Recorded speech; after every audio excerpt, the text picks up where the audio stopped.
Hello,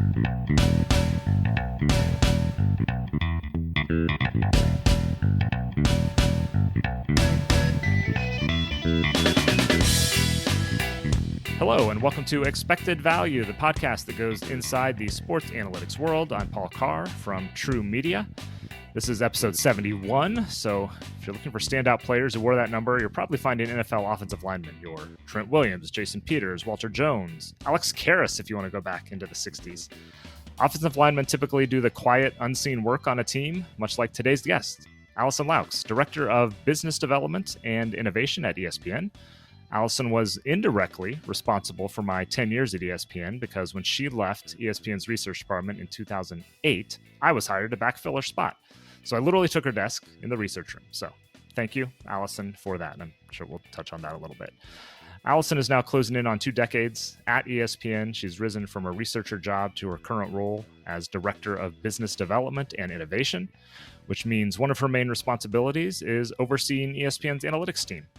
If you watch ESPN at all, you see metrics their team has created, from Total QBR, which is a much better way to measure quarterback play than passer rating, to all the power indices used for projecting football, basketball, soccer, to newer metrics like pass rush win rate and receiver tracking metrics. In this conversation, Allison and I will talk about all those metrics, how they're created from conception to execution on TV. We'll go over what she does as director of that group and what a typical day looks like, the challenges of using complex metrics in simple ways on TV, how the rise of sports betting has affected what her team does, the most common public misconception about ESPN's metrics, and what's coming down the pike for ESPN's analytics.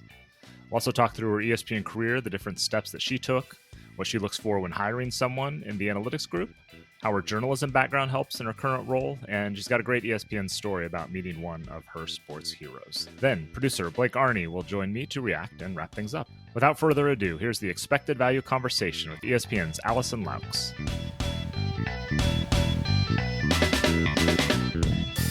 We're joined now on Expected Value by Allison Loucks, Director of Business Development and Innovation at ESPN. Allison, welcome to the show. Your job title doesn't necessarily sound analytics-ish, but I know you oversee the ESPN analytics team. So at the high level, what do you and that group do at ESPN? What would you say you do here? What would you say you do here? So ESPN analytics is my primary area of oversight.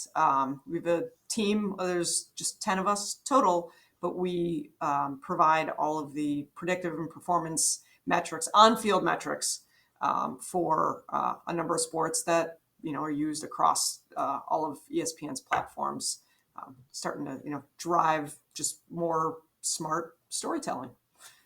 So yeah, that's what my main day-to-day is oversight of that team, and then in addition to that, working with the broader business development and innovation team, working with various partners and vendors. I mean, ultimately what my role is trying to connect kind of our world-class data and analytics that ESPN has with fans in meaningful and impactful ways. So you have all these metrics and you got to figure out, how do we make them accessible? Where can people see them? All that kind of thing. Yes, 100%. And with a large entity such as ESPN, it's not as easy, as you may think.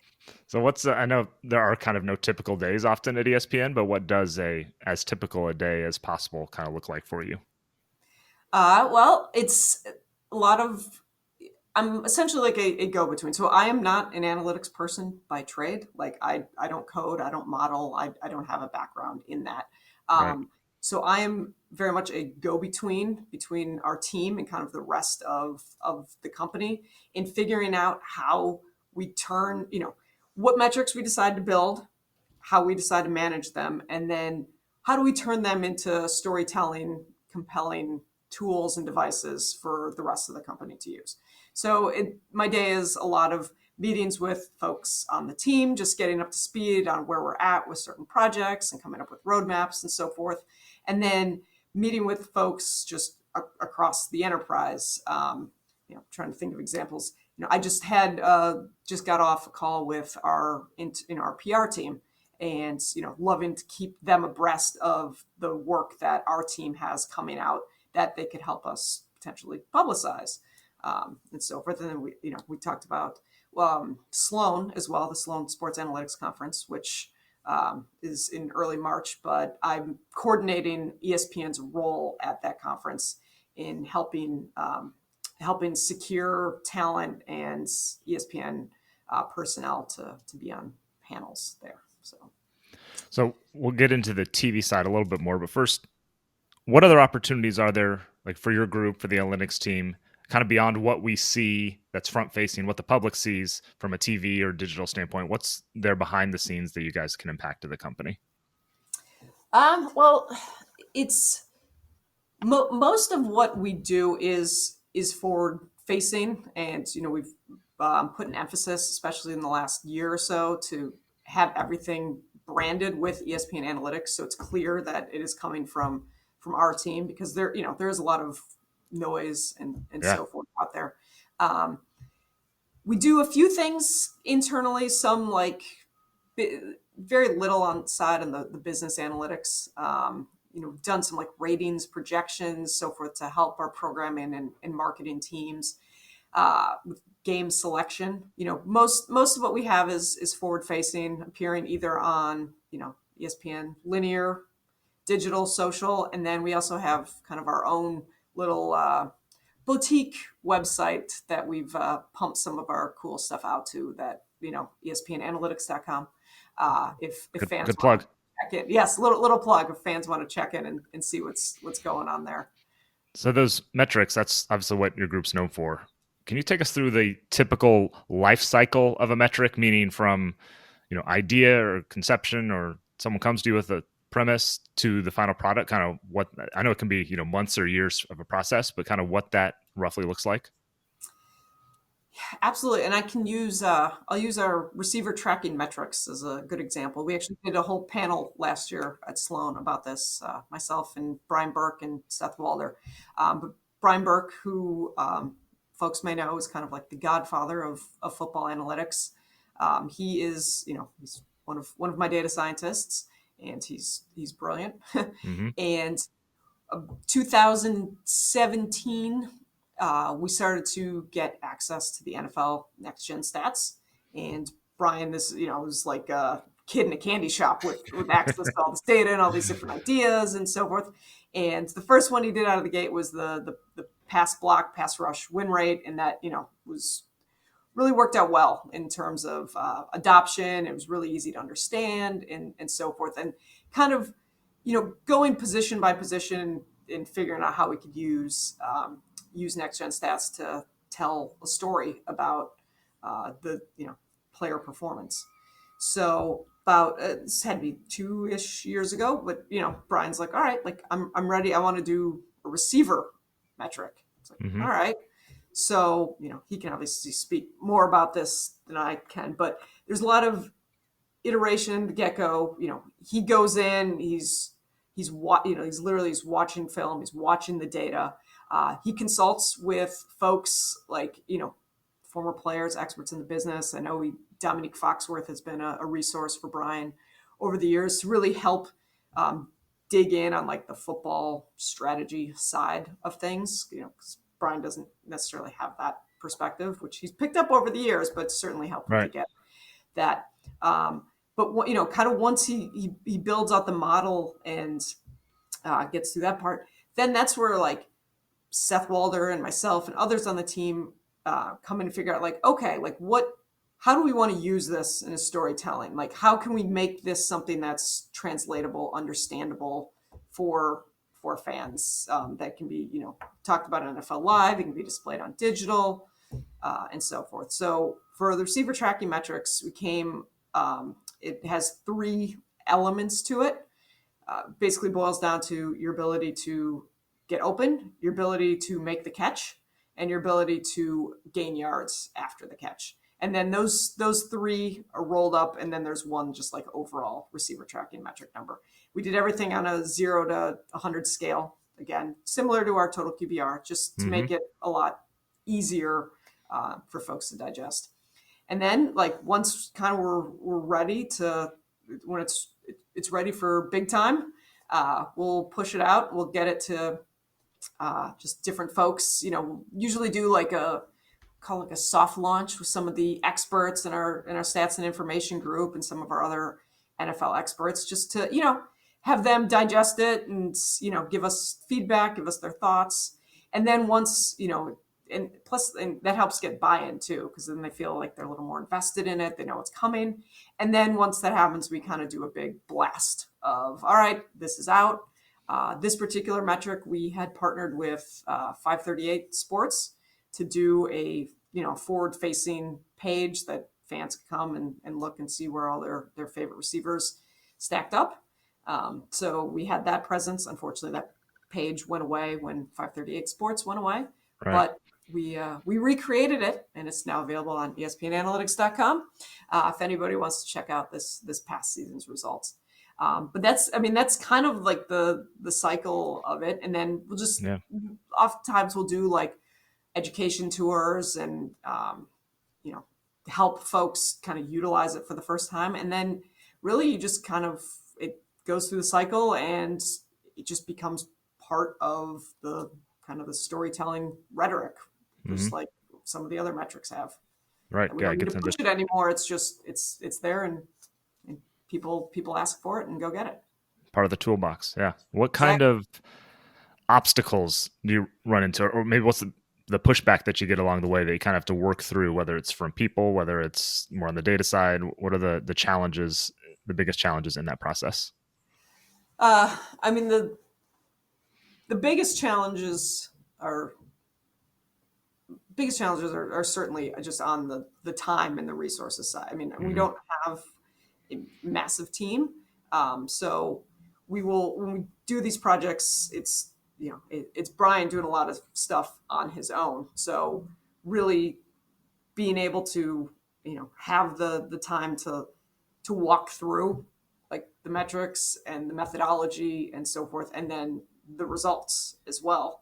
And feeling really good about those. And that's the biggest, I don't say not necessarily concern, but that's the biggest, function in terms of thing you got to deal with. Yeah. It's just, it's the nature of the beast. The pushback internally is not nearly what it used to be. When I think back to when we did Total QBR, which came out in 2011, Paul, you were here. I was.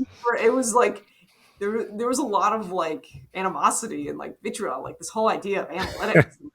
what is this? And like, we have passer rating. Why do we need this? And it just, I give a lot of credit to my predecessors, Jeff Bennett and Dean Oliver and Albert and Alok, and just how they had to just kind of push through that and just really be sound about the methodology, sound about the data, just feel good about that, and just be able to essentially to back it up. And it's funny when we look back on that, now coming up on 13 years ago, that I know it's amazing. 13 years ago, like, to think where we are now is insane. Like we have fourth down bug, ESPN Analytics fourth down bug on Monday Night Football. Like we never in a million years would have ever imagined that back in 2011. Yeah. But QBR got mentioned in a commercial. For crying out loud. Yes, it did. Yes, the Coca-Cola commercial, which I had to listen to like 3 times before I actually caught it, but it's in there. It's all right. We're mainstream now. That's right. So yeah, that's it. It's there's certainly still pushback. Like anytime somebody sees something that they don't like, they'll just, kind of the analytics boogeyman. But in general, like we are very well integrated into kind of ESPN's content on a daily basis, especially in the NFL. Beyond the, I don't know, just general pushback, obstacles, things you have to work through that are normal part of the process, what challenges are there specific to TV that make getting these metrics across in clear ways challenging at times? When we go through I mentioned when we went through the RTMs process, is you have to figure out a way to make it so it's explainable.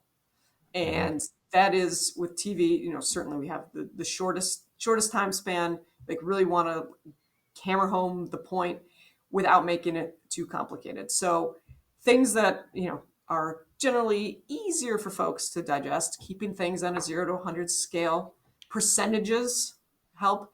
You know, the things that we've had the biggest reach and, bang for our buck certainly has been like projections, chance to win tonight's game, chance to win the Super Bowl, all that.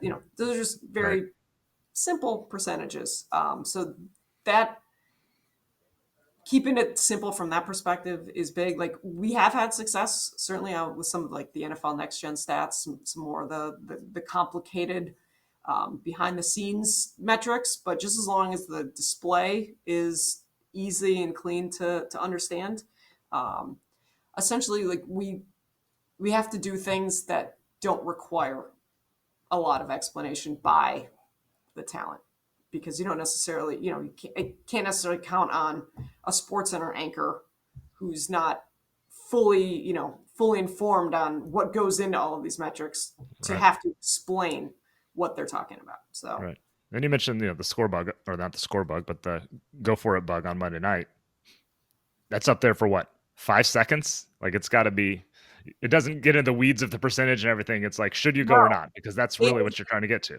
yes. And, there's, it took a long time to kind of get to that and figuring out what the sweet spot is in terms of Hmm. what you display. Because we certainly want to have a display up there that can be passive or, oftentimes Monday Night Football was pretty good. Like Joe and Troy would speak to it, speak to the situation. Lots of times, we have it for college too, and it pops up there, doesn't get mentioned, and it just kind of goes away. So it's got to be something that's understandable. But then there's also the speed of the data because with football, with a live play-by-play feed, it takes a little while to catch up. So you don't necessarily know whether, until like the last second, if it's a 4th and 1 or a fourth and Hmm. two or a 4th and 8, whatever it might be. So waiting, can't wait for that ball spot. So we have to have something that is able to project, to give a recommendation in advance. You're also involved in the alternate telecasts for things, I was going to say BCS title game, CFP title game, or whatever acronym we have now, where you have, a whole channel of, analytics, betting, whatever it might be. What sort of prep do you do for that? Because obviously it's a very different thing where you have a lot of time and real estate to deal with. What sort of prep are you and others doing for those alternate telecasts from the analytics standpoint? So the last couple of years, we've actually kind of moved away from doing at least the analytics specific altcast Hmm. for the championship games, just because it is being in like analytics content is being better integrated into just the general broadcasts. Yeah. So it hasn't been as necessary to have a one-off. That said, with this, with the rise of ESPN Plus and streaming and, just rise of altcasts in general, we are very much working to figure out ways to have, to do more in the altcast space. Not, I don't want to say similar to what Amazon does with its Prime Vision, but looking at what kinds of elements, analytics elements that we could include in an automated, low friction fashion that could be a differentiator for a broadcast. So this conversation is certainly ongoing. Our team has lots of thoughts Lots on of ideas. cool things that we could do. That so the fourth down is kind of like fourth down bug is like the first like real sliver, but just especially in the sports like NFL and NBA when there's such good player tracking data Yeah. um, and metrics that's certainly an opportunity. And then just anytime we're talking about data and analytics, you're talking sports betting and you're talking fantasy sports as opportunities as well. So it's really figuring out best ways to like marry all of that together and put it out there in a display that fans want to consume. That's not terribly overwhelming, Right. but and then threading that needle, it's personalized. Like I don't care about that guy's fantasy stats. Like I'm worried about I've got My this guy guy. on my team. I want to know how Yeah. he's doing. What you mentioned, the betting, it's obviously risen so much in the US in the last few years. and it's that field by nature is intertwined with data, with analytics. How has that affected what you and the team are doing? Whether, I don't know, it's from a metric standpoint or more of a delivery / display standpoint. How's the rise of sports betting affected what you're doing? It certainly has in a number of ways. We've taken on a number of initiatives around sports betting. Uh, Seth Walder, who's our analytics writer for digital, if you read his pieces on ESPN.com, like he's very heavily in the sports betting space. He has regular appearances on Daily Wager, getting into not just game spreads but also player props in that nature. So he's himself has built models to help with player props and similar types of sports bets there.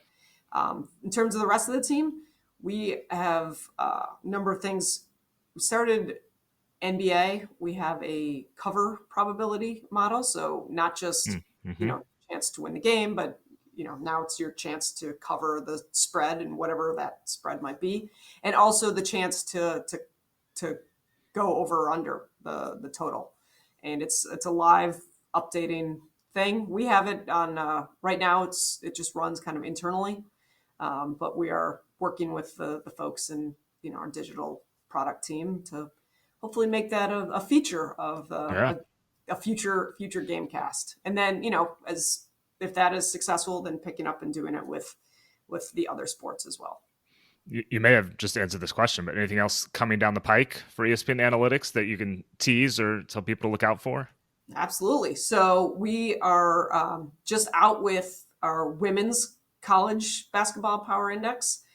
We had a model previously, but the data over the last few years, ESPN Stats and Analysis team over the past few years really did a great job shoring up, like filling out the full NCAA Division I data for women. So we were able to go back and outfit a new model, just a better model than what we had before. So that has been rolling out over the past week or so. So expect to see that, projections and so forth across our platforms. I mean, women's basketball last year's tournament was exceptional and similar for this year. So really excited to be part of that, just the growth of that sport and be part of that storytelling. We are also working on a WNBA player metric. So looking for that to come out sometime this season. Envision it's going to be a live, dynamic metric updating throughout games, tells a lot of stories during, after, before games, season long. So Nice. we're very excited about that as well. What do you see from the public standpoint? What's a common misconception that you see about any ESPN metric or just kind of the analytics that ESPN spits out in general? It's both that it's just a bunch of computers, but Bunch of also nerds. a bunch of biased people who, Yeah, East Coasters. biased company. Yeah, anytime it's Alabama's number one. Well, of course Alabama's number one because ESPN wants Alabama to be in the playoff. Right. Right. So I can assure you that none of that is the case. we do not put our thumb on the scale, despite what sometimes it's tempting to, but yes, we never put our thumb on the scale to get the desired results. So yes, we're not part of some larger conspiracy to get certain teams into tournaments or selected to playoffs or whatever it might be. Yeah, I gotcha. All right. Let's talk a little bit about kind of your career path. So you started officially in the research department. I guess should point out, you left the research department and I took your spot. So thank you. Or took my spot and my desk. I did. I literally took your desk. Yes. Yeah. Yeah. So I don't know if we blame you for this or give credit for it, but either way, thank you for doing that and opening the ESPN door for me. My pleasure. So you left Stats and Info entirely to be a highlight supervisor. What did that role entail? And really, what did you learn in that year that helped you as you returned to Stats and Info shortly thereafter? Well, it was It was a good experience. It was a different experience. Yeah. Glorified babysitting, dealing with the the people who worked in screening at the time. There was not the same level of sports expertise required, or that I was used to, having come from the Right. research Well, department. I took some of So those phone calls, so yes, familiar. Yes. so there was, and you're dealing with the folks who are generally pretty young, and this is their first job. So that was, really an opportunity for me to get into like people management. That was the first time I'd Mhm. ever supervised people and provided leadership and guidance to them. So from that standpoint, it was helpful. Also, it was great just from a production standpoint to just see, the other side of how TV gets made. Being a Yep. researcher, I'd been in production trucks, I'd been in studio, so you had some Yeah, you had a prism, sense of it. Yeah. you had a sense of it, but like, you're still in your own little Hmm. little bubble and figure, doing Yep. what you need to do. So it was uh, very enlightening to see the other way and um, how highlights got on the air and just how different areas of the production happened. Because when I had made that move, part of my thinking was like, oh, well, I'd like to be I think I'd like to be a sports center producer or something. I was dissuaded of that notion after that year. It just wasn't going to be Yeah. for me. But not only did I learn a lot about different side of production, but I met a ton of new people, made a lot of great relationships that I have helped me throughout the years as I just kind of grown in my career in different spaces, and just having a network of people kind of spread throughout the company has been. Yeah. Yeah. So kind of on that front, like you mentioned, you have a journalism background, like me.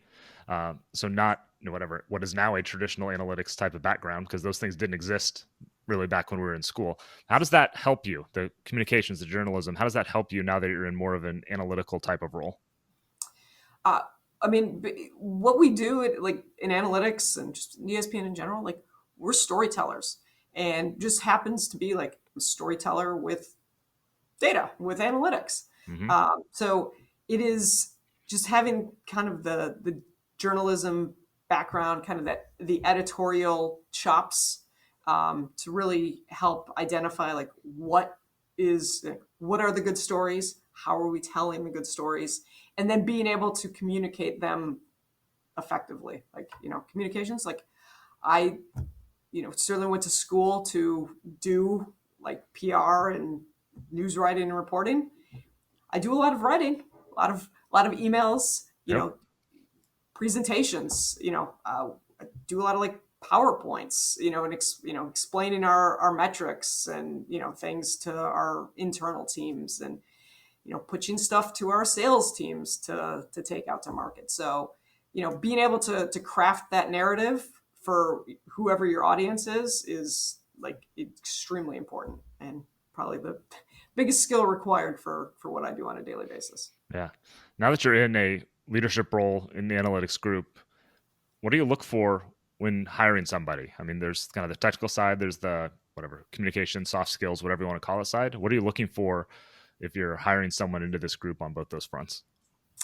Well, it shouldn't have to be said, but like really, like I need a like diehard sports fan, Hmm. because that goes so far in being, we're producing content for sports fans. If you don't relate to that, then Yeah. it's gonna be really tough. And plus, like, we work odd hours, and if you're gonna be paying, if you got to be on like during NBA games at night or doing the Super Bowl or whatever, like you've got to really love it. Yep. So that is like first and foremost. So I wouldn't say that if somebody comes to me and they don't have it like any sports in their background, that I wouldn't rule them out, but certainly get a Yeah. lot of pause, and that Yeah. you have to overcome that aspect of Right. things. But really, it's not just like certainly the experience is helpful, sports background is helpful. It's being able to be a storyteller yourself, like be able Hmm. to to communicate and translate the work that you're doing. Being a team player, being versatile. We are a small team, so if we have one flat tire, that's it's going to hurt. So we want to have people who are able to support each other, who are able to flex. Like, hey, basketball might not be your favorite sport, but you know what? I kind of need you to work on this basketball thing and lend your expertise to that. So that type of thing is helpful as well. So those are the biggest criteria on top of just being able to code and model and engineer and all the other wonderful things that the people on the team do.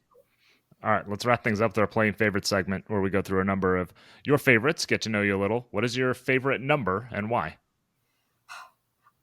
I don't know if I have a favorite number. You know what? What? Oh, I know I don't have a favorite number. I guess when I played hockey back, when I played competitive sports, I was number 15.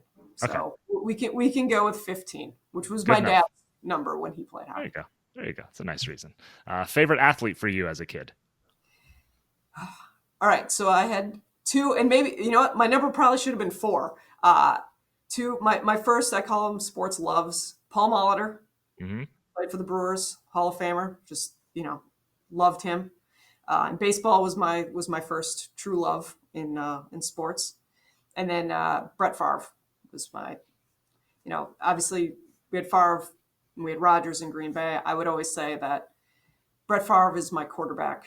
Aaron Rodgers is the quarterback of my team. I got you. Yeah. You are a big Disney World aficionado, I know, having run things by you in the past. Favorite ride at Disney World? We'll stick to the Orlando parks at least.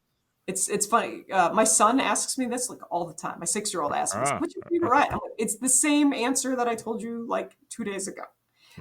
It is right now. It is Cosmic Rewind, which is the Guardians of the Galaxy ride at Epcot. It is the most intense, immersive ride experience you can ever imagine. All right, I'll have to hit it up when we get back there sometime. Do you have a favorite event that you've covered at ESPN? I went to a couple of NFL drafts, which was very cool. Went to a couple Super Bowls, which was also a fun event. Yeah, I would say among those things. Yeah. Through all this, favorite "how did I get here" moment where you find yourself somewhere, you're like, what in the world's going on? How did my career lead me to this cool point? Yes, and actually, Brett Favre is part of all right. Of that. 2007, I was on the road doing Monday Night Countdown, and we were in Denver, and our part of our countdown crew at the time was Emmitt Smith, and they knew I was a huge Packer fan, and obviously Emmitt and I would jaw back and forth because he would get in his career he got the better part of the Packers. Yeah. But he's good guy, and when throughout the season he was like, all right, he's like, when we go to Denver when the Packers are there, he's like, I'm going to introduce you to Brett Favre. All right, I'm like, I'm going to hold you to that. So lo and behold, we were out in Denver. We did our hit, and then Emmitt was just like, all right, let's go. So went on the field before the game, walked over, and he introduced me. And so I chatted with him, chatted with Favre for a little bit, which was awesome. And then Jay Cutler came in, and I was like, just Jay, just go away. This is my time now. Brett and I are talking here. Yeah, Brett and I are talking. So the researcher in me too, at the same time, was just like, this is amazing. I got introduced to the all-time leading passer by the all-time leading rusher. That's pretty good. Then, Love it. Just to cap off that day, that night, so the Packers ended up winning the game in overtime. Favre threw an 82-yard touchdown pass to Greg Jennings. Greg Jennings came to the set after the game because it was the hero of the game. Yep. And then Stu Scott and Emmitt Smith, God bless them, named me on air. He called it Allison's Packers when they were doing that. There you go. And I was just like, that's when I was just like, wow. I'm like, It's a walk-off. Yeah. This is amazing. So So then you left research because where else are you going to go after that, right? yeah, exactly. It's just all been downhill from there. All right, So it's a good story to end with.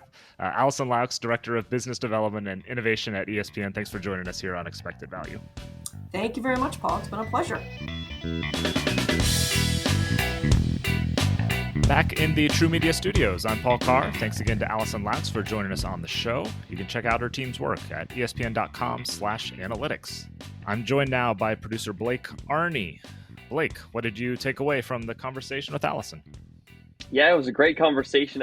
I think one thing that was really interesting to me is obviously analytics have changed a lot, especially, in the time that since you got to ESPN, even till now, there's been a major growth and a lot more desire from fans and from people watching the broadcasts for those analytics. But as they've changed, you talked about QBR with her and how it's much better than passer rating, but how they kind of had to prove that to people and really push for QBR to be used and explain why it was so much better. Yeah, it was. So I was at ESPN at the time when QBR was developed. I wasn't on the team that developed it, but I was in research, the sister department. And so our task was to take it and sell it to television. So we had to sell it to producers, to anchors. So there's a lot of explaining where, I don't have to know the nitty gritty of how the algorithm is calculating something, but I need to know what is going into it. So yeah, it just took time, being able to explain. The nice thing about the metric is it's pretty intuitive. So, this quarterback's QBR is much better than his passer rating because of what he's doing with his legs. Michael Vick, I think it was 2011. Michael Vick was the classic example at the time of, his passer rating wasn't great, but he was toward the top of QBR because he's obviously very dangerous with his legs. And so, yeah, figuring out from a research standpoint, why is this different? Why is it better? And being able to explain that to people, it was a lot of fun. It was a challenge because you're just changing. I'm just like any analytics type thing. You're changing the way people think or trying to help them out. And it just took time, but it was a lot of fun to try and figure out, all right, what does this mean? How are we going to use this on TV or digital or wherever it was? Yeah. And people with analytics, I feel like they question it when they see new, new metrics and new stuff like that. So, yeah, QBR, like you said, it seemed like it picked up relatively quickly because people realized, okay, yeah, a guy like Michael Vick, he is a good quarterback, but his passer rating may not be, reflecting that exactly. Obviously, something like when he runs the ball and picks up so many yards doing that, of course, his QBR should be higher because he is a great quarterback. Right. Yeah. I think what people don't realize from the outside, I didn't realize this from the outside, so much work goes into these metrics. This is not all right, you and I are going to sit down and talk for an hour, and then we're going to put some numbers on TV or publish them in the New York Times or use them as an MLB front office or something. Like, it takes a lot, and especially when it's public. I would say, we don't mind if people try to poke holes in it because that's good. I always say if I'm tweeting out some stat or something and someone questions it, sure, show me I'm wrong and I'm willing to adjust on things. But there's that's part of the process, is thinking through all these problems. So it's ESPN or 538 or the Times or PFF or whatever. The metrics aren't just made up. There's teams of people who often spend months, maybe years trying to put them together. So the metrics aren't necessarily perfect, but these lazy criticisms that someone thinks of in 10 seconds probably have been thought through. Yeah, there's always just more to it than people think, I think, from the outside, which is a good thing. Yeah, that's obviously why you have the good people making the metrics like Allison's team.